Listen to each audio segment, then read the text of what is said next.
Assalamualaikum warahmatullahi wabarakatuh. Berjumpa lagi bersama saya Rizka.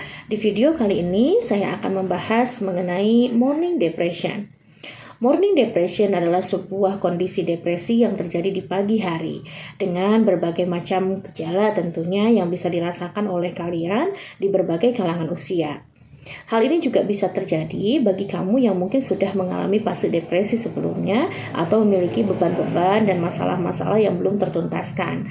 Bahkan ini pun bisa terjadi terhadap orang-orang normal yang memang mereka belum memiliki masalah yang berat untuk mereka rasakan setiap pagi. Morning depression adalah kondisi yang terjadi di pagi hari di mana ciri-cirinya adalah terhadap tubuh kita adanya sebuah gelisah yang sangat berkepanjangan, kecemasan terhadap sesuatu, bahkan menyebabkan tubuh terasa sangat lemah. Selain itu, kondisi yang berkepanjangan akan rasa ngantuk dan juga tidak semangat dalam menjalani kehidupan di pagi hari. Ini menyebabkan kamu juga bisa merasakan yang namanya morning depresi dan juga sangat berpengaruh terhadap pola-pola mood ataupun perasaan kamu. Biasanya di pagi hari, selain adanya gelisah, ketakutan berlebih, kamu merasa tidak berharga, merasa tidak memiliki semangat yang cukup untuk melewati pagi ini sampai dengan nanti menjelang malam hari. Bahkan kamu juga merasakan adanya mood yang tidak baik, tidak berselera makan, tidak berselera mandi, bahkan seluruh aktivitas-aktivitas lain menjadi terbengkalai atau terhambat. Apabila kamu mengalami fase tersebut setiap pagi, memungkinkan kamu mengalami kondisi morning depression tadi. Kondisi morning depression ini bisa terjadi terhadap segala macam usia dan juga terhadap segala macam kalangan tanpa memandang status sosial, pekerjaan, dan lain sebagainya. Bahkan morning depression itu sendiri tidak selalu harus pada orang-orang yang punya masalah. Untuk orang-orang yang sedang tidak memiliki beban atau masalah tertentu pun bisa saja dia mengalami fase morning depression tersebut di setiap pagi ketika baru bangun tidur atau justru ketika di pagi hari di mana dia sulit sekali untuk bangun tidur. Nah, di sini ada beberapa penyebab seseorang mengalami fase morning depression tersebut. Salah satunya adalah mungkin mereka sedang memiliki stres kerja. Stres kerja akibat adanya tumpukan beban atau mungkin tanggung jawab yang sangat berat di perusahaan atau di tempat mereka bekerja atau mungkin di tempat-tempat yang sedang mereka usahai saat ini, sehingga membuat tubuh mereka juga kecenderungannya menjadi tidak nyaman akibat tekanan dan beban pekerjaan tersebut. Yang kedua, bisa jadi memang adanya faktor permasalahan lain yang menjadikan pemicu morning depression ini muncul setiap pagi. Bisa karena hubungan emosional kita dengan seseorang atau mungkin ada masalah-masalah tertentu yang belum terselesaikan. Yang ketiga, barangkali juga kamu memiliki banyak tumpukan-tumpukan masalah atau luka batin yang belum diselesaikan.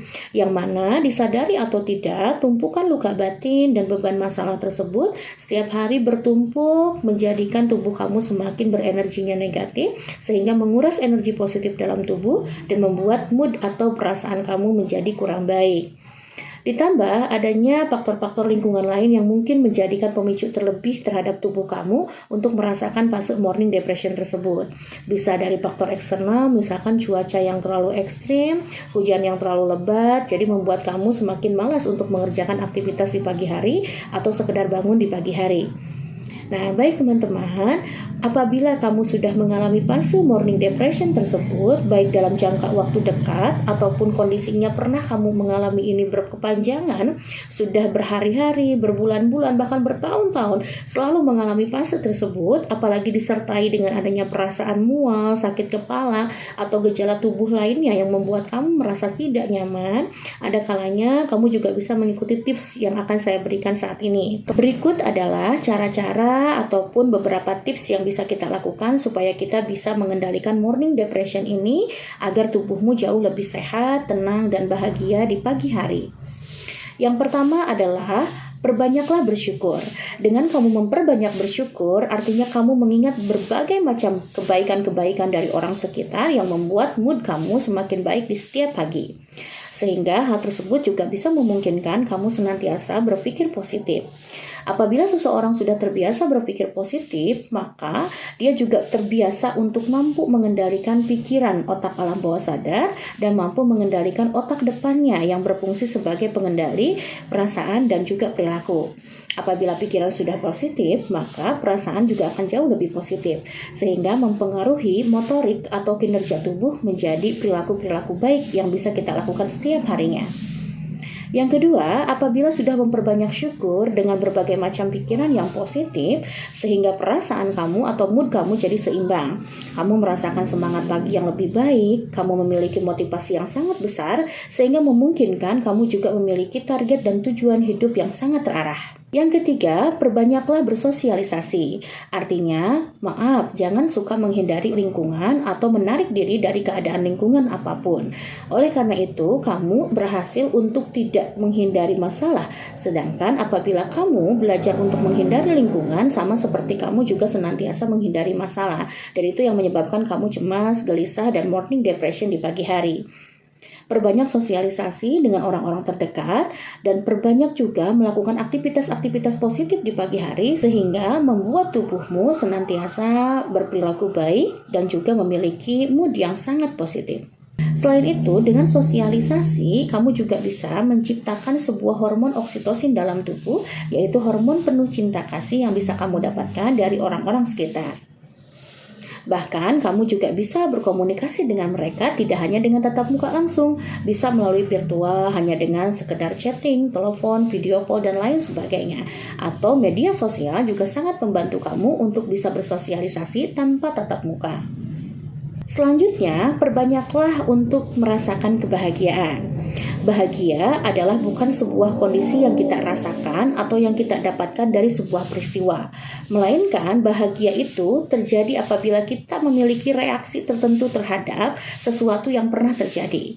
Artinya, kebahagiaan itu bukanlah untuk diciptakan, melainkan reaksi dari tubuh kita atau respon dari tubuh kita untuk bisa menciptakan hal-hal yang sangat baik ataupun hal-hal yang terjadi di lingkungan dengan persepsi yang positif. Dan selanjutnya adalah jangan melupakan sarapan dan mandi pagi. Sekalipun hal tersebut adalah hal sepele dan sangat biasa, tapi apabila kamu rutin dan konsisten melakukan mandi pagi dan sarapan di pagi hari, maka itu akan membuat mood dan juga kontrol hormon jauh lebih baik lagi.